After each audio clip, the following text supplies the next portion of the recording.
18-3-2025 காலை முரளி. ஓம் சாந்தி. பாப்தாதா. இனிமையான குழந்தைகளே, இந்த நேரம் உங்களுடைய வாழ்க்கை மிக மிக மதிப்பானது. ஏனென்றால் நீங்கள் எல்லைக்குட்பட்டதிலிருந்து எல்லைக்கு அப்பாற்பட்ட நிலைக்கு வந்துள்ளீர்கள். நாம் இந்த உலகிற்கு நன்மை செய்யக்கூடியவர்கள் என்பதை நீங்கள் அறிந்துள்ளீர்கள்.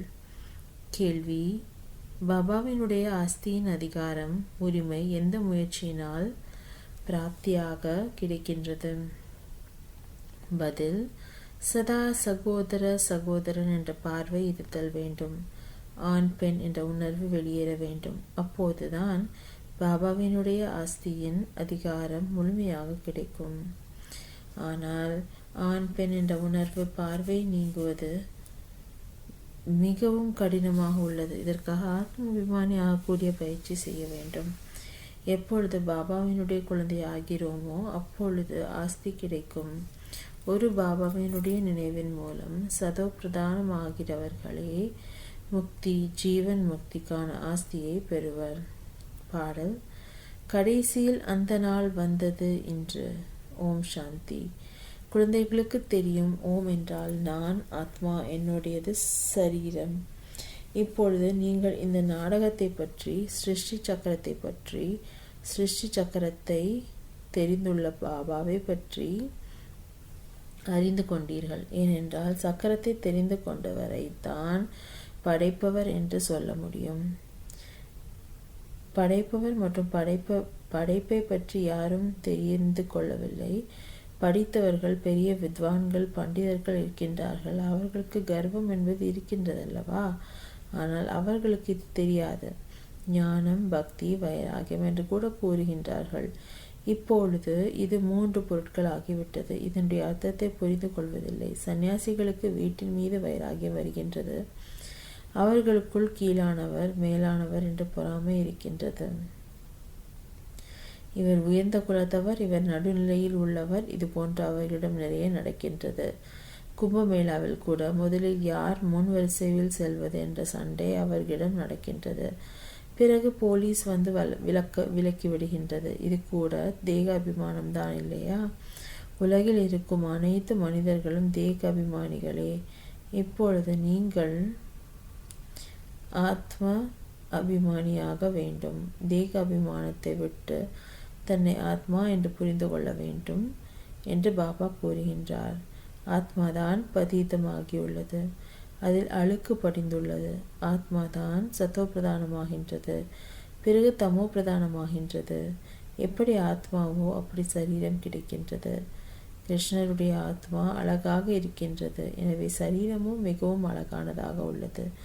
அவருடைய சரீரத்தில் நிறைய ஈர்ப்பு இருக்கின்றது. தூய்மையான ஆத்மாதான் கவர்ந்து இழுக்கின்றது. லக்ஷ்மி நாராயணனுக்கு கிருஷ்ணரை போன்று நிறைய மகிமை கிடையாது.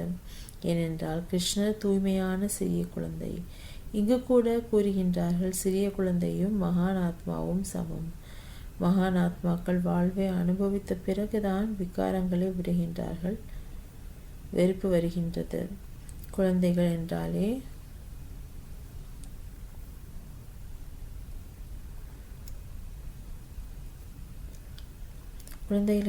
தூய்மையானவர்கள். அவர்களை உயர்ந்த மகானாத்மா என்று நினைக்கின்றார்கள்.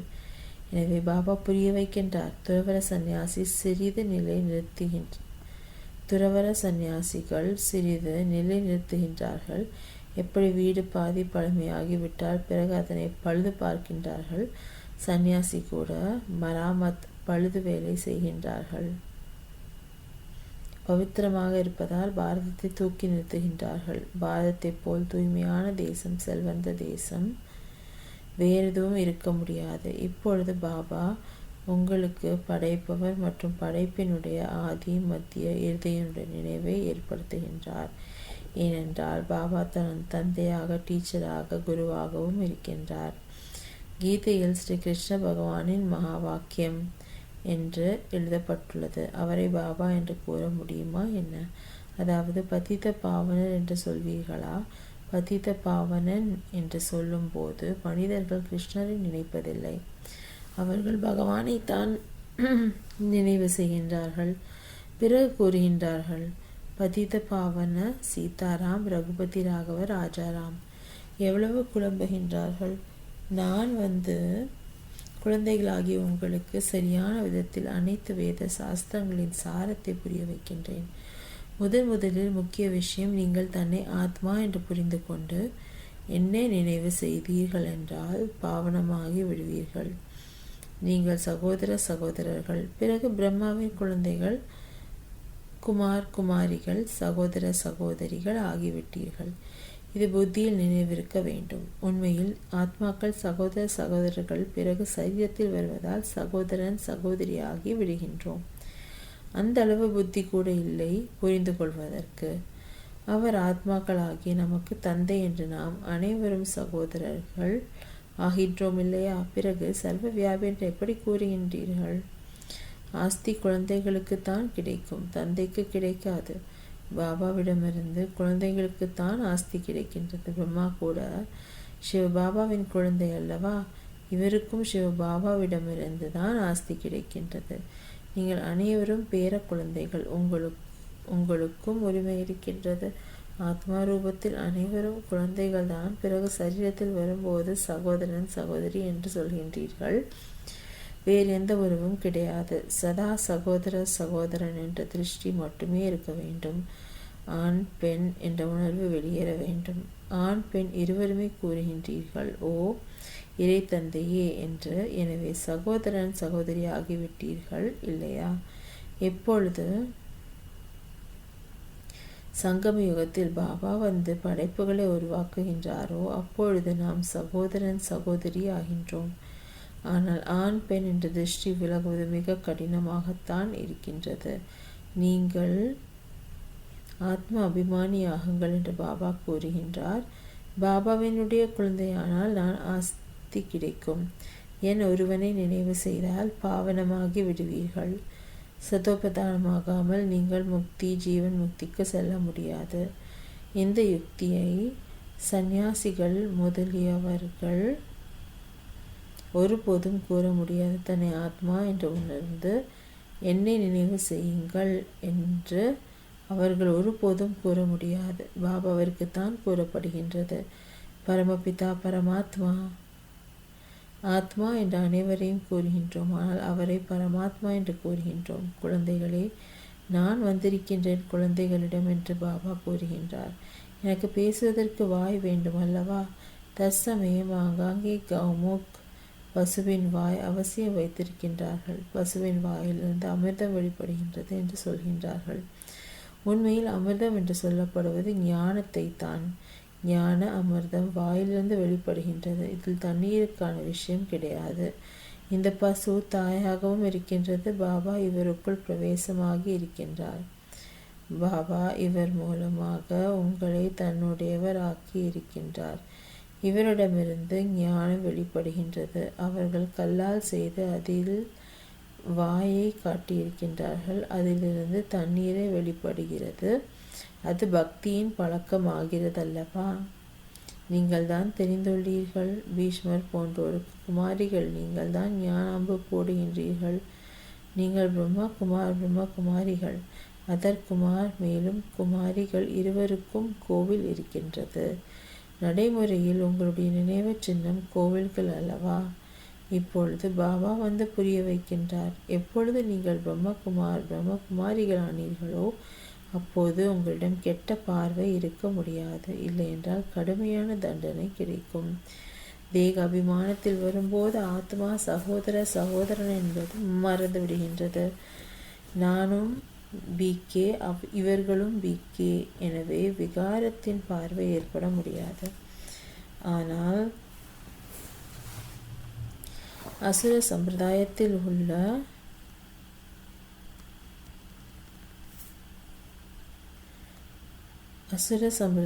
உள்ள மனிதர்களால் விகாரம் இல்லாமல் இருக்க முடிவதில்லை. எனவே தடைகளை போடுகின்றனர். இப்பொழுது பிரம்மகுமாரிகளுக்கு பாபாவிடமிருந்து ஆஸ்தி கிடைக்கின்றது. பாபாவினுடைய ஸ்ரீமத் படி நடக்க வேண்டும், தூய்மையாக வேண்டும். இது இந்த விகாரி மரண உலகத்தின் கடைசி ஜென்மம். இது கூட யாருக்கும் தெரியவில்லை. அமரலோகத்தில் விகாரங்கள் இருப்பதில்லை. சதோபிரதான சம்பூர்ண நிர்விகாரிகள் என்று அவர்களுக்குத்தான் கூறப்படுகின்றது.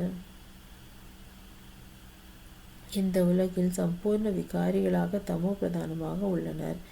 புகழ் பாடுகின்றார்கள், நீங்கள் சம்பூர்ண நிர்விகாரிகள், நாங்கள் விகாரி பாவி. சம்பூர்ண நிர்விகாரிகளுக்கு பூஜை செய்கின்றார்கள். பாரதவாசிகள், நீங்கள் பூஜ்ய நிலையில் இருந்து பிறகு பூஜாரி ஆகின்றீர்கள் என்பதை பாபா புரிய வைக்கின்றார். இந்த நேரம் பக்தியின் பிரபாவம் நிறைய இருக்கின்றது. வந்து பக்தியின் பலனை கொடு என்று பக்தர்கள் பகவானை நினைவு செய்கின்றார்கள். பக்தி என்ன மாதிரி ஆகிவிட்டது? முக்கியமானது 4 தர்ம சாஸ்திரங்களாகும். ஒன்று தேவதா தர்மம். இதில் பிராமணன், தேவதை, சத்திரியன் என்று 3 வந்துவிடுகின்றது. பாபா பிராமண தர்மத்தை ஸ்தாபனை செய்கின்றார். பிராமணர்களுடைய உயர்ந்த நிலை சங்கமயுகத்தில்தான். பிராமணர்களாகிய நீங்கள் உயர்ந்த நிலை அடைந்து கொண்டிருக்கின்றீர்கள். பிராமணன் ஆகிய பிறகு தேவதை ஆகின்றீர்கள். அந்த பிராமணர்கள் விகாரிகளாக இருக்கின்றார்கள். அவர்கள் கூட இந்த பிராமணர்களுக்கு முன்னால் நமஸ்தே சொல்கின்றார்கள். பிராமணன் தேவி தேவதாய நமக என்று கூறுகின்றார்கள். பிரம்மாவின் குழந்தைகளாக இருந்தோம், ஆனால் தற்போது பிரம்மாவின் குழந்தை இல்லை என்று புரிந்திருக்கின்றார்கள். இப்பொழுது நீங்கள் பிரம்மாவின் குழந்தைகளாக இருக்கின்றீர்கள். அனைவரும் உங்களுக்கு நமஸ்தே கூறுகின்றார்கள். நீங்கள் இப்போது தேவி தேவதையாக ஆகின்றீர்கள். இப்பொழுது பிரம்மகுமார் குமாரிகள் இருக்கின்றீர்கள். பிறகு தெய்வீக குமாரிகள் ஆகிவிடுவீர்கள். அந்த நேரம் உங்களுடைய இந்த வாழ்க்கை மிகவும் மதிப்பானது என்று புகழ் பாடப்பட்டுள்ளது. ஏனென்றால் ஜகத் மாதா என்று புகழப்படுகின்றீர்கள். நீங்கள் எல்லைக்குட்பட்டதிலிருந்து எல்லைக்கு அப்பாற்பட்டதற்கு வந்திருக்கின்றீர்கள். நாம் தான் இந்த உலகிற்கு நன்மை செய்யக்கூடியவர்கள் என்பது நமக்கு தெரியும். எனவே ஒவ்வொருவரும் ஜெகதம்பா ஜெகத் பிதா ஆகிவிட்டீர்கள். இந்த உலகத்தில் மனிதர்கள் மிகவும் துக்கத்தில் இருக்கின்றார்கள். அவர்களுக்கு சேவை செய்வதற்காக வந்திருக்கின்றோம். அவர்களை நாம் சொர்க்கவாசியாக்கியே தீர்வோம். நீங்கள் சேனைகள். இதனை யுத்த ஸ்தலம் என்று கூட சொல்லப்படுகின்றது. யாதவர்கள், கௌரவர்கள், பாண்டவர்கள் 3 சேர்ந்து இருக்கின்றார்கள். சகோதரர்கள் அல்லவா? இப்போது யுத்தம் சகோதர சகோதரியிடம் இல்லை. உங்களுடைய யுத்தம் ராவணனுடன். மனிதனிலிருந்து தேவதையாக்குவதற்காக நீங்கள் சகோதர சகோதரிகளுக்கு புரிய வைக்கின்றீர்கள். தேக சம்பந்தங்களை விட வேண்டும் என்று பாபா புரிய வைக்கின்றார். இது பழைய உலகமாக இருக்கின்றது. இதில் பெரிய அணைக்கட்டுகள், கால்வாய்கள் கட்டுகின்றார்கள். ஏனென்றால் தண்ணீர் இல்லை.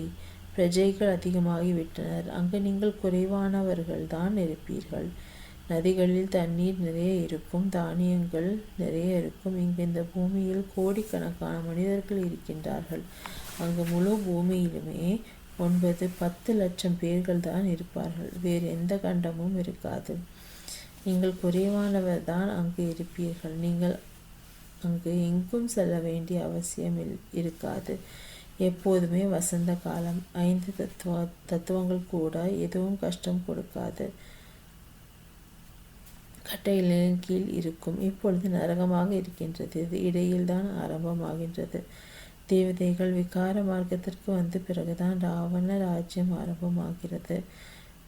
நாம் புரிந்திருக்கின்றோம். நாம் தான் 2 கிரீடம் அணிந்த பூஜ்ய நிலை அடைகின்றோம். பிறகு 1 கிரீடம் அணிந்தவராகின்றோம். சத்தியுகத்தில் பவித்திரத்தாவின் அடையாளம் இருக்கின்றது. தேவதைகள் என்றாலே அனைவரும் பவித்திரமானவர்கள்.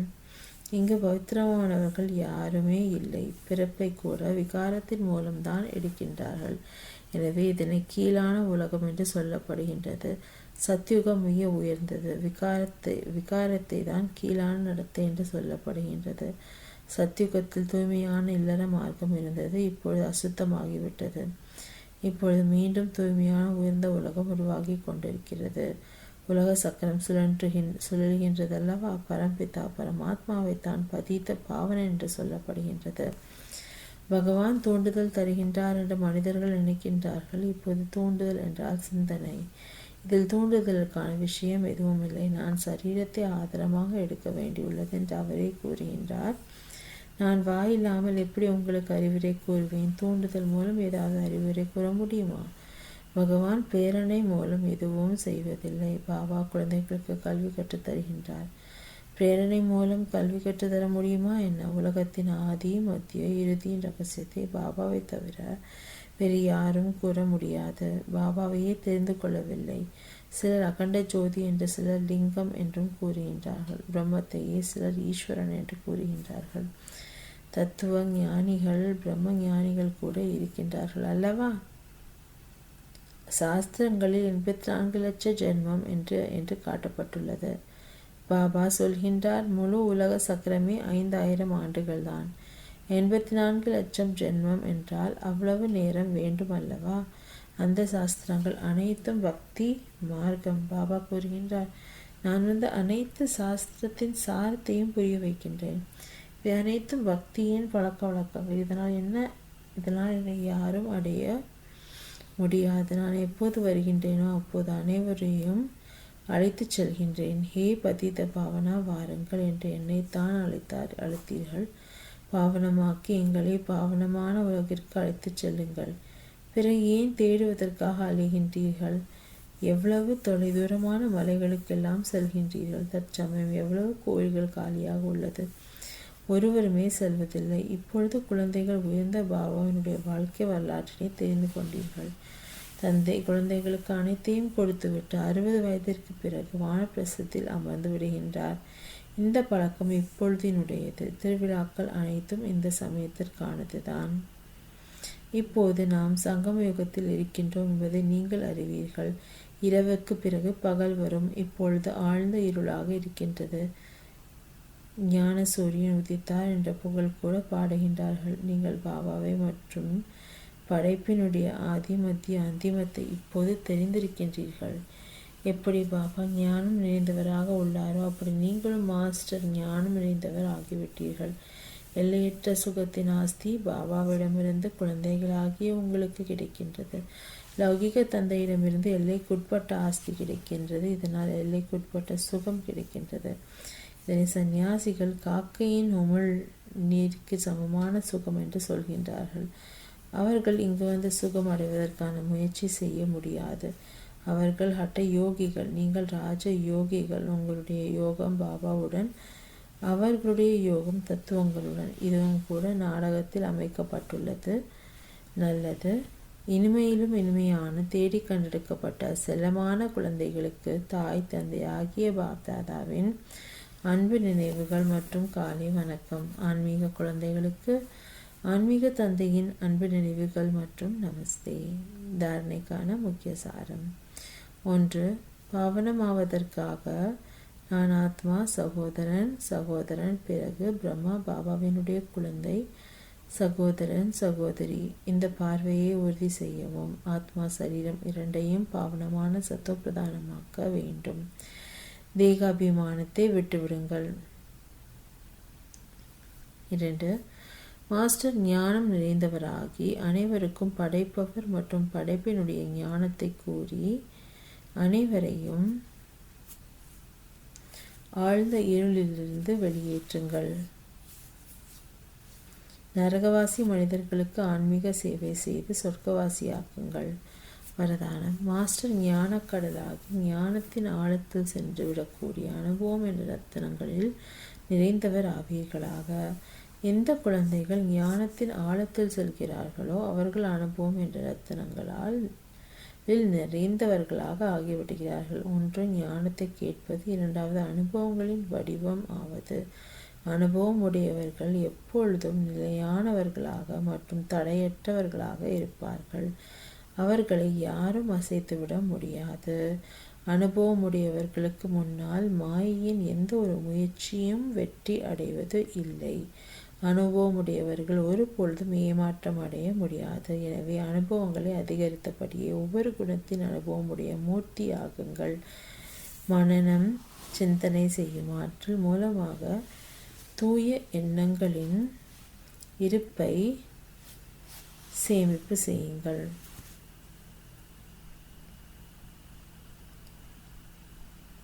ஸ்லோகன். யார் தேகத்தின் சூட்சும அபிமானத்தின் சம்பந்தத்திலிருந்தும் விலகி இருக்கிறார்களோ அவர்களே ஃபரிஷ்தா ஆவார்கள். அவ்வியக்த சமிகை. சத்தியம் மற்றும் பண்பாடு என்ற கலாச்சாரத்தை கடைபிடியுங்கள். முழுமையான சத்தியம் கூட தூய்மையின் ஆதாரத்தில் ஏற்படுகிறது. தூய்மை இல்லை என்றால் எப்பொழுதும் சத்தியமான தன்மை இருக்க முடியாது. காம விகாரம் மட்டுமே தூய்மையற்ற தன்மை கிடையாது. ஆனால் அதன் கூட மற்ற துணையாளர்களும் இருக்கிறார்கள். எனவே மகான் தூய்மை என்றால் அப்பவித்திரதாவின் பெயர் அடையாளம் கூட இருக்கக்கூடாது. அப்பொழுது பரமாத்மாவின் வெளிப்பாட்டிற்கு கருவியாக முடிந்தவர்களாக இருப்பீர்கள்.